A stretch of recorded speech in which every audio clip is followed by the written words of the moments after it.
दिल्ली के रोहिणी में कल जो धमाका हुआ उसकी गुत्थी अभी तक सुलझ नहीं पाई है। करीब 29 घंटे होने को आए, जांच जोरों पर है, लेकिन अभी तक यह साफ नहीं हो सका कि धमाका कैसे हुआ, किसने किया और किसके इशारे पर किया। कल सुबह करीब 7:45 बजे रोहिणी के प्रशांत विहार इलाके में सीआरपीएफ स्कूल के पास धमाका हुआ। हालांकि धमाके में कोई घायल तो नहीं हुआ, लेकिन धमाके से दीवार, आसपास की दुकानें और कुछ गाड़ियों को नुकसान जरूर पहुंचा है। त्योहारों के इस सीजन में दिल्ली में पहले ही आतंकी साजिश का खतरा मंडरा रहा था और इस बीच इस धमाके ने सुरक्षा एजेंसियों की चिंता और बढ़ा दी है। सब हाई अलर्ट पर हैं, हर एंगल से मामले की जांच हो रही है। मौके से मिली हर चीज की, हर सुराग की गहराई से जांच की जा रही है। मौके से सफेद रंग का पाउडर मिला था, सेल और तार के टुकड़े भी मिले हैं। अब ये सब धमाके में इस्तेमाल हुए या फिर वहां पहले से पड़े थे, इन तमाम सवालों का जवाब फाइनल रिपोर्ट आने पर ही मिलेगा। लेकिन फिलहाल जो खबर आ रही है वो ये कि इलाके के सीसीटीवी फुटेज से अहम सुराग मिला है। अभी की बड़ी खबर आपको बता दें कि दिल्ली धमाके की जांच से जुड़ी एक बहुत बड़ी खबर है। सीसीटीवी में 3 संदिग्ध नजर आए हैं। सूत्र हमें बड़ी जानकारी ये दे रहे हैं। शनिवार रात के सीसीटीवी फुटेज में संदिग्ध दिखे, ब्लास्ट वाली जगह पर संदिग्ध नजर आए हैं। तो अभी की बड़ी खबर आपको बता दें, इस मामले में सीसीटीवी फुटेज के जरिए कुछ अहम जानकारियां मिल सकती हैं। वो तस्वीर हम आपको दिखा रहे हैं जहां पर धमाका हुआ था और जो सीसीटीवी फुटेज सामने आया है उसमें बताया जा रहा है कि उस जगह पर संदिग्ध नजर भी आए थे, ब्लास्ट वाली जगह पर। मेरे साथ मनोज वर्मा जुड़ने वाले हैं, बस कुछ ही देर में उनके पास मैं आपको लिए चलूंगा और मनोज जुड़ चुके हैं हमारे साथ। मनोज, ये सीसीटीवी को लेकर क्या पता चल पाया है? और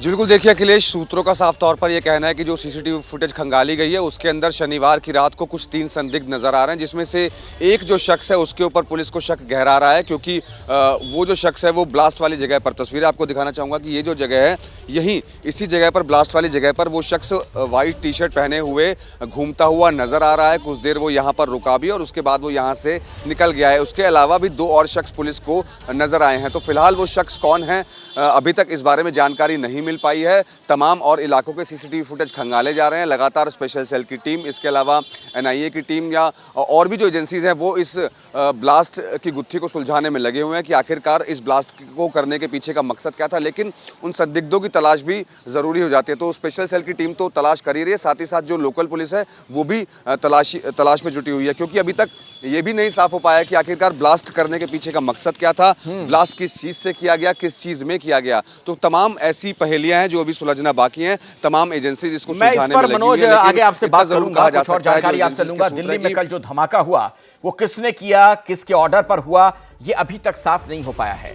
सुरक्षा एजेंसियां हालांकि जोर शोर से जांच में जुटी हैं, लेकिन अभी तक कुछ भी पुख्ता तौर पर कहा नहीं जा रहा कि दिल्ली को दहलाने की साजिश किसने रची थी। इस बीच एक बड़ा अपडेट आ रहा है। धमाके के पीछे खालिस्तानी आतंकियों का हाथ होने का दावा किया जा रहा है। यह दावा देर रात पाकिस्तान से चलने वाले टेलीग्राम चैनलों पर किया जा रहा है। तो दिल्ली धमाके में खालिस्तानी कनेक्शन का दावा, पाकिस्तान से चलने वाले टेलीग्राम चैनलों पर यह दावा किया गया। धमाके में खालिस्तानी आतंकियों का हाथ हो सकता है। तो दिल्ली धमाके का खालिस्तान कनेक्शन सामने आ रहा है। पाकिस्तान से चलने वाले कुछ टेलीग्राम चैनलों पर दावा किया गया। खालिस्तान समर्थकों का हाथ होने का दावा किया गया। Justice league India Telegram channel ने यह दावा किया है। आपको यह बता दें कि बम धमाके का सीसीटीवी पोस्ट करके दावा किया गया, फुटेज पोस्ट करके यह दावा किया गया कि पाकिस्तान के कई टेलीग्राम चैनलों ने मैसेज भी शेयर किया। आईएसआई की शह पर चलने वाले टेलीग्राम चैनलों का दावा, इस धमाके में खालिस्तान समर्थकों का हाथ होने का इशारा किया जा रहा है। तो क्या खालिस्तान कनेक्शन है इस पूरे मामले में, इसकी जांच भी कर रही है एजेंसियां। और इस बीच एक और बड़ी खबर आपको बता दें, दिल्ली पुलिस ने टेलीग्राम ऐप से जानकारी मांगी है। पुलिस ने लेटर लिखकर Telegram channel justice league India के बारे में जानकारी मांगी। आपको बता दें ये वही चैनल है जिसने कल शाम धमाके का सीसीटीवी फुटेज डालकर ब्लास्ट के बारे में लिखा था। उसके बाद मैसेज को पाकिस्तान से चलने वाले कई टेलीग्राम चैनलों ने सर्कुलेट भी किया। हालांकि अभी तक टेलीग्राम की तरफ से दिल्ली पुलिस को कोई जवाब नहीं दिया गया है। और मनोज के पास एक बार फिर से मैं आपको ले चलता हूं। मनोज, ये टेलीग्राम चैनल से जो दावे किए गए, जो फुटेज वगैरह डाला गया है, इस बाबत आपके सोर्स क्या बता रहे हैं? इसकी कितनी सच्चाई नजर आ रही है? जी बिल्कुल, देखिए अभी इस दावे के बारे में कुछ नहीं कहा जा सकता। सूत्रों का साफ तौर पर यह कहना है कि अभी इसकी जांच की जा रही है। हालांकि दिल्ली पुलिस के सूत्रों ने यह भी बताया है कि टेलीग्राम को इस चीज़ के लिए लिख दिया गया है, उनको लेटर लिखा गया है और बाकायदा जो चैनल्स के अंदर ये चला है उसको भी उसकी डिटेल मांगी गई है। फिलहाल टेलीग्राम की तरफ से अभी कोई जवाब दिल्ली पुलिस को नहीं मिला है, लेकिन पुलिस का साफ तौर पर यह कहना है कि हर एंगल से इस पूरे मामले की जाँच की जा रही है। इसमें कोई भी एंगल हो सकता है और कोई भी मॉड्यूल इसके अंदर शामिल हो सकता है। तो अभी किसी नतीजे पर पुलिस नहीं पहुंची है, लेकिन पुलिस के सूत्रों ने इतना जरूर कहा है कि इस ब्लास्ट के पीछे किसी बड़ी साजिश से इनकार नहीं किया जा सकता। ब्लास्ट करने का मकसद ब्लास्ट करना जरूर था, लेकिन कोई बड़ा ब्लास्ट नहीं करना था, यानी कि डराना था। लेकिन किसको डराना था? नजर बनाकर रखिएगा मनोज, कुछ और जानकारी मिलेगी तो वो अपडेट भी आगे हम दर्शकों तक पहुंचाएंगे। फिलहाल आपका शुक्रिया। दिल्ली धमाके की कई पहलुओं से दरअसल जांच चल रही है। नक्सलियों का हाथ होने की भी आशंका है, खालिस्तानी कनेक्शन की भी जांच जारी है, पाकिस्तानी टेरर एंगल से भी जांच हो रही है। तो अलग अलग पहलुओं से इस पूरे मामले की जांच हो रही है। इसके पीछे कौन हो सकता है, मकसद क्या था, आइए समझते हैं अभी तक की तहकीकात में क्या जानकारी और सामने आई है। पूरी जानकारी आप तक पहुंचाएंगे मेरे सहयोगी वरुण जैन। वरुण, देखिए, बिल्कुल अलग अलग एंगल्स हैं जिन पर दिल्ली पुलिस काम कर रही है, क्योंकि त्योहारों का मौसम है। कई थ्रेट अलर्ट थे, वो स्पेसिफिक अलर्ट भी दिल्ली पुलिस के पास थे। ऐसे में त्योहारों के समय पर जो ये धमाका हुआ, तो क्या इसका कनेक्शन उसी के साथ है? और जिस तरीके से इस वारदात को अंजाम दिया, जो बारूद था, विस्फोटक था, उसके अंदर किसी तरीके की कील, कांच या बेल बोरिंग का इस्तेमाल नहीं किया गया, तो उससे भी ऐसा कहीं ना कहीं एजेंसी को लग रहा है कि सिर्फ एक मैसेज देना मकसद था और मैसेज देने के लिए भी सीआरपीएफ के स्कूल की बाउंड्री का इस्तेमाल किया। तो कहीं ऐसा तो नहीं, सीआरपीएफ जिस तरीके से बड़े बड़े ऑपरेशन नक्सलाइट के खिलाफ करती है, तो ये उनकी तरफ से एक कोई मैसेज देने के लिए इस तरह का ये धमाका किया गया। और साथ ही जिस तरीके से कई कुछ सोशल मीडिया प्लेटफॉर्म, चाहे उसमें टेलीग्राम शामिल हो, उसके जरिए जो खालिस्तान से जुड़े कुछ लोग हैं, संगठन है, उन्होंने इसकी जिम्मेदारी लेने की जो बात है वो सोशल मीडिया के जरिए कही है। तो कहीं ना कहीं ये एक अलग अलग एंगल्स हुए हैं जिन पर अब जो एजेंसीज हैं वो काम कर रही हैं। और एजेंसीज के सूत्र ये भी कह रहे हैं कि जो शख्स है जिन्होंने यहाँ पर ये विस्फोटक रखा है वो आसपास के इलाके के ही हो सकते हैं। तो कहीं ना कहीं वो सीसीटीवी फुटेज और जो डंप डेटा से जो गिरफ्तारी होगी उससे ही जो आगे कड़ियां हैं इन तीनों एंगल में जाकर जुड़ेगी। जी ठीक है वरुण, बहुत बहुत धन्यवाद फिलहाल इस जानकारी के लिए आपका।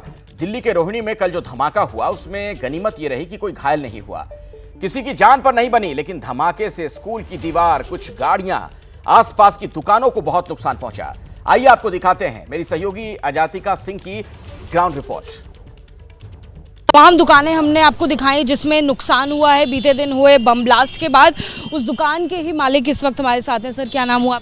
देवेंद्र गोयल। देवेंद्र जी, हम देख रहे हैं पुलिस के साथ आप जांच में मदद भी कर रहे हैं, साफ सफाई भी कर रहे हैं। ये मोटे मोटे कांच आप ही की दुकान के निकले हैं? फ्रंट का जो शॉप का जो शीशा है सारा टूट चुका है, ज्वेलरी वगैरह सब बिखर चुकी है। अच्छा, अंदर ज्वेलरी थी वो भी सारी बिखरी हुई है, अभी निकालें आपके सामने। क्या कुछ नुकसान हुआ है आपका? नहीं पता, खोलने नहीं दे रहे हैं, वो कह रहे हैं बंद कर दो, आप बाद में देखेंगे। क्योंकि अभी त्योहार का दिन चल रहा है, बीते दिन भी करवा चौथ था, ज्वेलरी वगैरह खरीदने के लिए, यानी आपका नुकसान उस लिहाज से भी टूट गया, सब टूट गया, सब टूट गया। क्या करें आप? कितने दिन बंद करने के लिए कह रहे हैं पुलिस? अभी तो खुलवाएंगे, अभी देखेंगे जी, इंश्योरेंस वालों को बुलाएंगे सब। तो देखिए, स्पेशल सेल भी मौजूद है और लगातार जांच पड़ताल कर। सर, अभी तक कुछ संदिग्ध निकला है क्या? हम नहीं कुछ बता पाएंगे, अभी हमारे सीनियर अफसर बताएंगे, इस बारे में ब्रीफ करेंगे। वो वाइट पाउडर क्या था वो आपको पता चल पाया? नहीं सर, कुछ अभी तक संदिग्ध मिल पाया है, समझ आ पाया है कि क्या हो सकता है? नहीं। तो देखिए, स्पेशल सेल भी मौजूद है, जाहिर तौर पर जांच पड़ताल कर रहे हैं, लेकिन फिलहाल बात करने से बच रहे हैं। जांच का जो दायरा है वो बड़ा हो गया है। फॉरेंसिक की टीम भी मौजूद है, जो सीआरपीएफ की पुणे की टीम है वो भी पहुंची है और सभी एंगल से जांच की जा रही है। आपको याद दिला दें, क्योंकि ये स्कूल के पास ब्लास्ट हुआ है, मई महीने में 150 से ज़्यादा स्कूलों को ईमेल पर ब्लास्ट की धमकी दी गई थी और ऐसे में संडे को ये ब्लास्ट किया गया है, जिसे ये भी माना जा रहा है कि ये कहीं ना कहीं कोई मैसेज देने की कोशिश हो सकती है। कैमरामैन सुनील के साथ जातिका सिंह, एबीपी न्यूज़, दिल्ली। दिल्ली में कल हुए ब्लास्ट से जुड़ी एक बड़ी खबर आपको बता दें। खबर यह है कि पुलिस ने उस शख्स से पूछताछ की जिसने कल पुलिस कंट्रोल रूम में फोन करके धमाका होने की खबर दी थी। इस बीच एबीपी न्यूज के पास उस पीसीआर कॉल की रिकॉर्डिंग मौजूद है। आइए आपको भी सुनवाते हैं कि पुलिस को कैसे धमाके की सूचना मिली, फोन करने वाले ने क्या क्या बताया। हाँ, ये रोहिणी सीआरपीएफ स्कूल के सामने बड़ा जबरदस्त धमाका हुआ अभी। रोहिणी प्रशांत विहार। कौन सी स्कूल बता रहे थे? सीआरपीएफ स्कूल के सामने मैंने वीडियो भेज दिया 100 नंबर पे अपने, और जल्दी। सीआरपीएफ स्कूल के पास कैसे किस चीज का धमाका हुआ है? मैंने के बेरा मैं तो अपने घर आऊँ, बहुत जोर का धमाका हुआ, धुआं उठा है। आवाज सुनाई दी है आपको? है हाँ, आवाज सुनाई दी, धमाका की आवाज बड़ा जबरदस्त और बहुत ज्यादा धुआं है। ठीक है जी। प्रशांत विहार थाना लगता है, जल्दी भेजो, कोई बिलासपुर तो जरूर हो। ठीक है, धन्यवाद। शिमला से इस वक्त बड़ी खबर आ रही है। शिमला की विवादित संजौली मस्जिद पर बड़ी खबर है। संजौली मस्जिद के ऊपरी हिस्से को गिराने का काम शुरू कर दिया गया। नगर निगम आयुक्त कोर्ट के आदेशों के बाद कार्यवाही कर रही है। मस्जिद कमेटी ने ध्वस्तीकरण शुरू कर दिया है। तो पूरा मामला क्या है आपको बता देते हैं। हिमाचल प्रदेश के शिमला के संजौली में मस्जिद में अवैध निर्माण जो किया गया था, उसको लेकर के हिंदू संगठन जो है वो प्रदर्शन कर रही थी। वो जो प्रदर्शन फिर खत्म हुआ और पुलिस को इस संगठन में अपना ज्ञापन सौंपा था और उसके बाद पुलिस ने 3 मामले इस पर दर्ज किए थे। मस्जिद कमेटी ने निगम आयुक्त को इस मामले पर ज्ञापन भी सौंपा था, लेकिन अब इस पर बड़ा एक्शन हुआ है। नगर निगम की तरफ से मस्जिद कमेटी ने ध्वस्तीकरण शुरू कर दिया है। तो आपको बता दें, शिमला से इस वक्त की बड़ी खबर आ रही है। शिमला के संजौली से विवादित संजौली मस्जिद पर बड़ी खबर है। संजौली मस्जिद के ऊपरी हिस्से को गिराने का काम शुरू कर दिया गया है। इसी पर विवाद था। लगातार जो हिंदू संगठन है वो प्रदर्शन भी कर रहे थे कि इस अवैध निर्माण को गिराया जाए। नगर निगम आयुक्त कोर्ट के आदेशों के बाद अब कार्यवाही करने को पहुंची है। मस्जिद कमेटी ने ध्वस्तीकरण का जो काम है वो शुरू कर दिया है। संजौली मस्जिद के ऊपरी हिस्से का ये पूरा मामला है। अवैध निर्माण किया गया था, आपको बताते चलें, और साथ ही ये सितंबर महीने का ये पूरा मामला है जब हिंदू संगठन जो है वो प्रदर्शन करती नजर आ रही थी और इस पर पूरे मामले पर संज्ञान लिया गया। 3 केस दर्ज किए गए और अब मस्जिद कमेटी ने उसी वक्त आयुक्त को पूरे मामले का ज्ञापन भी सौंपा था। लेकिन जो कार्यवाही है वो देखिए अभी किया जा रहा है और ऐसे में इस विवादित संजौली मस्जिद पर उसका जो ऊपरी हिस्सा था उसको गिराने का काम शुरू कर दिया गया है। नगर निगम आयुक्त कोर्ट के आदेशों के बाद ये पूरी कार्यवाही कर रही है। मस्जिद कमेटी ने ध्वस्तीकरण का जो काम है वो शुरू कर दिया है।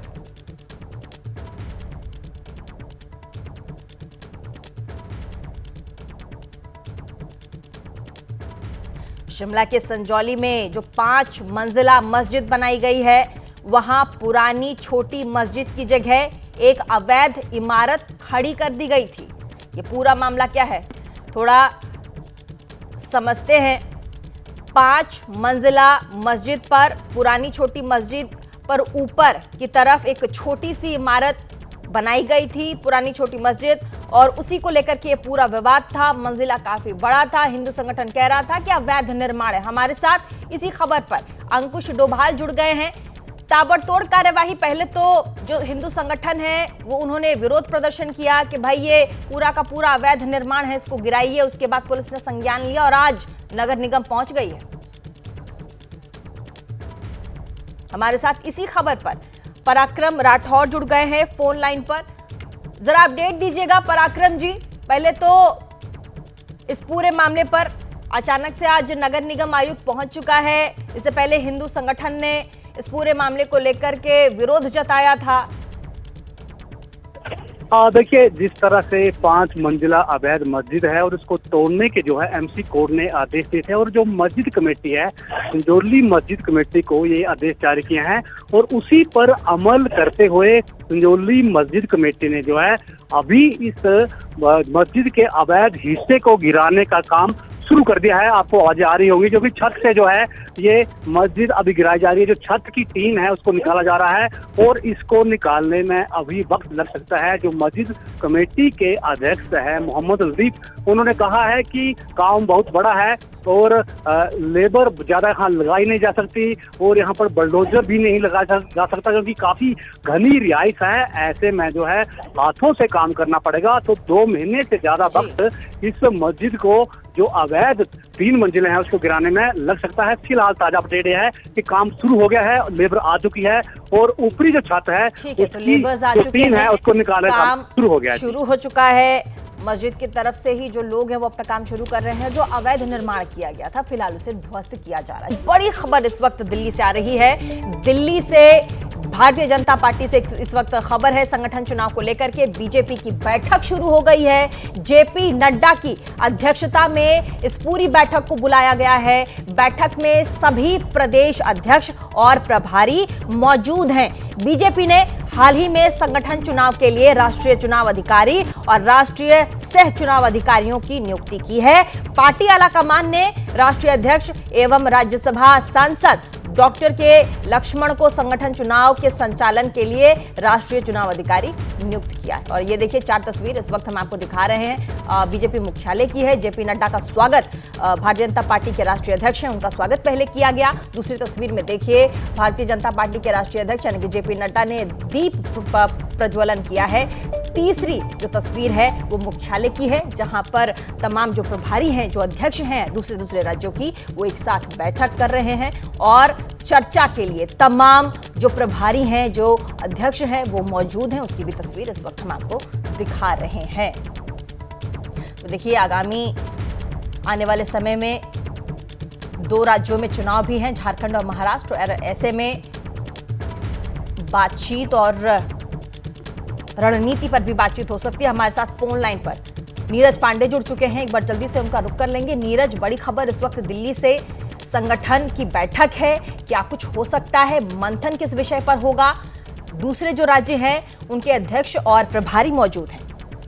देखिए, ये संगठन को लेकर वर्कशॉप है, क्योंकि भारतीय जनता पार्टी के संगठन का चुनाव होना है जिले स्तर पर, मंडल स्तर पर, उसके बाद प्रदेश स्तर पर और राष्ट्रीय स्तर पर, और उसके बाद जनवरी माह में भाजपा को नया अध्यक्ष चुना जाना है। तो इसके लिए संगठन के चुनाव कैसे होंगे, इसी को लेकर वर्कशॉप है, जिसको भाजपा के अध्यक्ष जेपी नड्डा अभी संबोधित करने वाले हैं।